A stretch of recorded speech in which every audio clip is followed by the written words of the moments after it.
রাসূলুল্লাহ সাল্লাল্লাহু আলাইহি ওয়াসাল্লাম বলেছেন, যে ব্যক্তি আল্লাহর ইবাদতে বড় হবে যুবক, সেই যুবককে আল্লাহ তাআলা আরশের নিচে ছায়া দিবেন।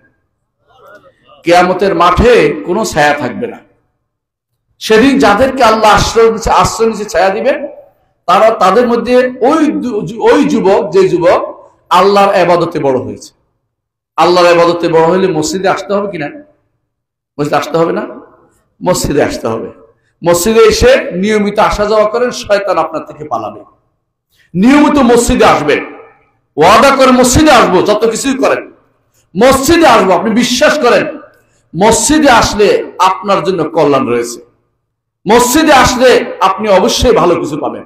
রাসূলুল্লাহ সাল্লাল্লাহু আলাইহি ওয়াসাল্লাম বলেছেন যে মসজিদে আসলে যদি কোনো কারণে দেরি হয়, মসজিদের জায়গাটা আপনাকে দেখলে খুশি হয়ে যায়। সুবহানাল্লাহ। ইউবাশশিরু লাহু, অর্থাৎ তার জন্য খুশি হয়ে যায়।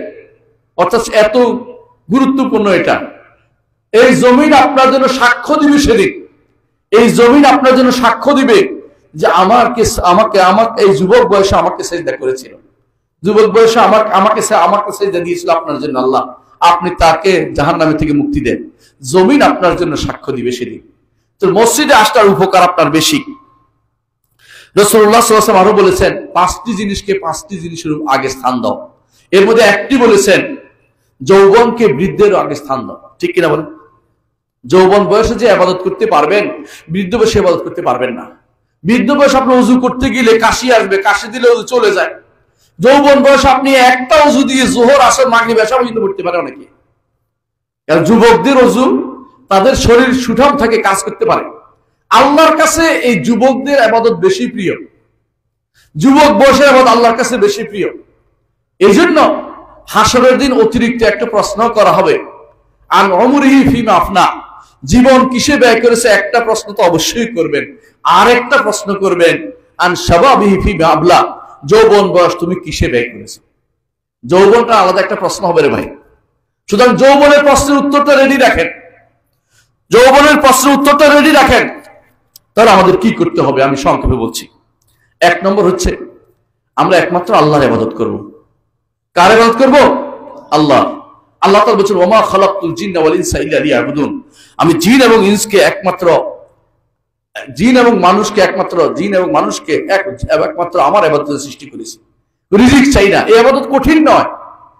যারা যুবক আছে, পয়সা নাই, তাদের জন্য একটা মাত্র ইবাদত রয়েছে, আর বাকিগুলি মেনে নিলে হইল।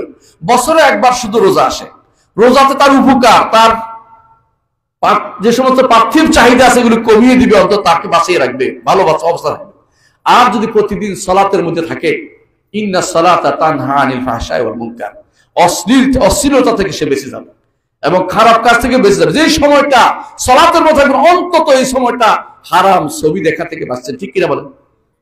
নিঃসন্দেহ সময়টা অন্তত আপনার বাঁচছে। ওই সময়টা আপনার গুনাহ থেকে বেঁচে গেছে। 5 ওয়াক্ত আসা যাওয়ার মধ্যে সময়টা ব্যয় করুন।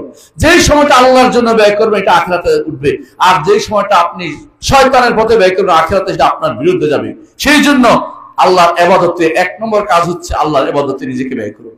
দ্বিতীয় হচ্ছে একমাত্র মুহাম্মদুর রাসূলুল্লাহ সাল্লাল্লাহু আলাইহি ওয়াসাল্লামকে অনুসরণ করুন। অনুসরণের জন্য নেতা খেতা সব বাদ দেন। অমুক তমুক দেশের বাইরে কে কি রেখেছে ওটা দেখবেন না, রাসূলুল্লাহ সাল্লাল্লাহু আলাইহি ওয়াসাল্লামকে অনুসরণ করুন। আমি একবার দেখলাম ঢাকার কিছু যুবক দাড়ি রাখছে। আমি ক্লাসে যাইয়া বললাম যে মাশাআল্লাহ, এবার দেখলাম খুব ভালো খবর। কি? ছাত্র বলে কি খবর? আমি বললাম যে ঢাকার যুবকরা দাড়ি রাখছে। বলে স্যার, ওই দাড়ি আপনার সুন্নত দাড়ি রাখে নাই। বলে কি রে? তাদের এক খেলোয়াড় দাড়ি রাখছে দেখে তারা দাড়ি রেখে দিচ্ছে। নাউজুবিল্লাহ। কার অনুসরণ করছে সে? কাফের অনুসরণ করে চলেছে। আজ আমাদের মেয়েরা তাদের চুলকে সাজানোর দিক থেকে, চলার দিক থেকে কাফের নারীদের অনুসরণ করে চলে। আর আমাদের যুবকরা কাফের পুরুষদের অনুসরণ করে চলছে। তারা আল্লাহ রাসূল সাল্লাল্লাহু আলাইহি ওয়াসাল্লামের সুন্নতের অনুসরণ করছে না। আল্লাহ রাসূল সাল্লাল্লাহু আলাইহি ওয়াসাল্লামের সুন্নতের অনুসরণ করলে একদিকে সব, একদিকে হেদায়েত, একদিকে গুনাহ থেকে বাঁচার জন্য তার একটা অবলম্বন, 3টি অবলম্বন একসাথে পেয়ে যাচ্ছে। এটা তারা করে না। 3 নম্বর যে কাজটি করবেন, কাকে অনুসরণ করবেন, একজন আদর্শ ঠিক করেন। আদর্শ ঠিক করেন। আল্লাহ তাআলা বলেছেন, ওয়াত্তাবি'স সাবিলা মান আনাবা ইলাইয়া, যে আমার দিকে প্রত্যাবর্তন করে তার পথ অনুসরণ করো। আল্লাহর দিকে প্রত্যাবর্তন করছে কারা? সাহাবায়ে কেরাম। সবার আগে কারা? সাহাবায়ে কেরাম মধ্যে আমি কয়েকজনের নাম বলবো, শেষ করবো ইনশাআল্লাহ। এক নম্বর হচ্ছে মুসআব ইবনে উমাইর রাদিয়াল্লাহু আনহু। মুসআব ইবনে উমাইর রাদিয়াল্লাহু আনহু এমন এক যুবক, রাসূলুল্লাহ সাল্লাল্লাহু আলাইহি ওয়াসাল্লাম তাকে মক্কাতে পাঠিয়েছেন, মক্কা থেকে মদিনায় পাঠিয়েছেন যে আমি যাওয়ার আগে তুমি দেখো, ইসলামের দাওয়াত দাও। তিনি মদিনায় এসে এমন কোন ঘর রাখেন নাই যেটা ঈমানদার হয়নি। আল্লাহু আকবার। যুবকের কাজ হচ্ছে দাওয়াতের পথে লেগে থাকা। সাহাবায়ে কেরাম এই কাজটি দেখিয়ে দিয়েছেন, মুসআব ইবনে উমাইর রাদিয়াল্লাহু আনহু করে দেখাইছে। তিনি হচ্ছে মুসআব ইবনে উমাইর রাদিয়াল্লাহু আনহু। আমাদের সমাজে আছে 17 বছর পর্যন্ত ফলারে কেবল খাইয়ে দেয়, মেয়েরও খাওয়াই দেয়, রান্না করে করে পারে না তারে আরো কিছু করে খাওয়াই দিতে ঘুমের মধ্যে। অথচ দেখেন 17 বছর বয়সে মোহাম্মদ বিন কাসেম কি জয় করেছেন বলেন তো? হিন্দুস্তান জয় করেছে, সিন্ধু সহ কিরমান সহ বিভিন্ন বিশাল এলাকা জয় করেছে, রাজা দাহিরকে পরাজিত করেছে 17 বছর বয়সে। আর 17 বছর বয়সে আপনি যুবক হন না, আপনার বিয়ের বয়স হয় নাই বলে অনেকে বলেন নাউজুবিল্লাহ।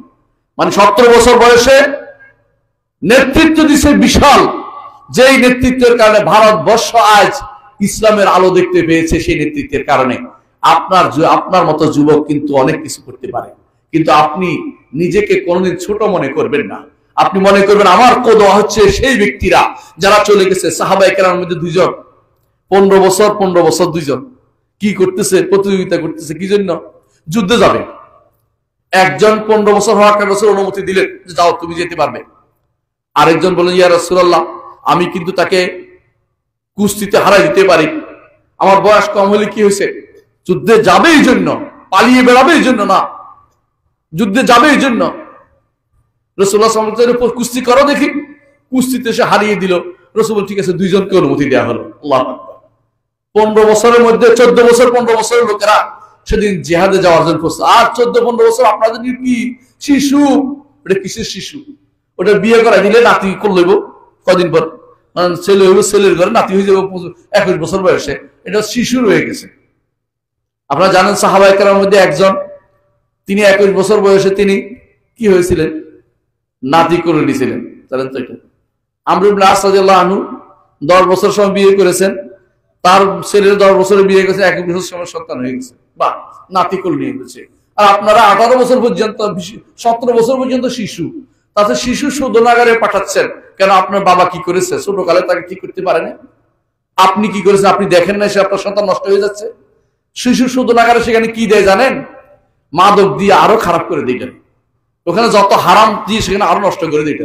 আপনি ওখানে সন্তানদেরকে কেন পাঠাচ্ছে? আপনার সন্তান নষ্ট করার জন্য এগুলো আরো একটা এলিমেন্ট তৈরি হচ্ছে।